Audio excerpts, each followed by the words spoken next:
So today we released the last of the Magna Carta from its mount, which was the parchment, and then we transferred it to a new support board and flipped it over so we could see the back. It was the first time we realised how much of the back of the seal was still there, and also another little bit of text. Previously unrecorded inscription, which actually says Magna Carta and refers to Edward I, so it's very exciting. This version is an update made by Edward I, who happened to be overseas at the time when it was copied, and so he had his son, the future Edward II, sign it and authorize it for him.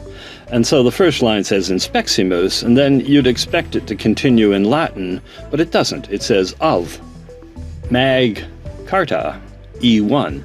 So it's an inspeximus version of the Magna Carta under Edward I. Then the second line is the one that causes trouble because you can see the large initial C. It seems to be followed by OR, and then a letter soon afterwards that has an ascender, but the rest of it is abraded. The next word is tricky because this isn't written in a formal script. But it's the word libertas, and it means the freedoms, and that's of course what the Magna Carta is all about. It's about the freedoms of the barons and the English people.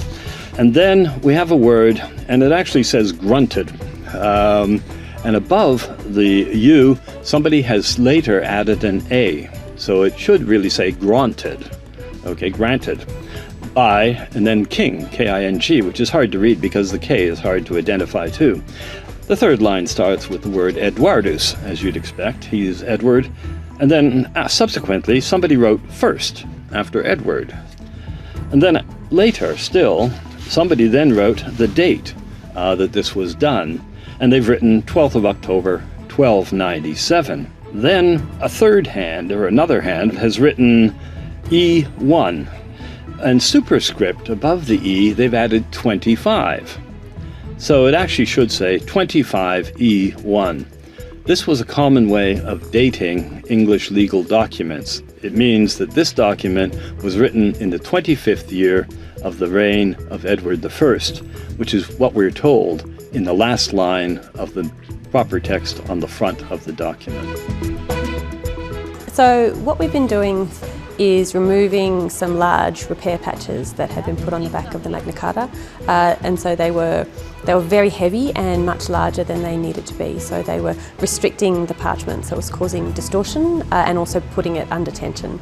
I've been using a very small scalpel blade and taking off maybe only a millimetre or less with every pass, just so that we can be very controlled and not damage the underlying parchment. And we've also left a thin layer of the adhesive and residual parchment from the patch repairs, so that we'd rather leave a bit of the patch than take a bit of the Magna Carta with it.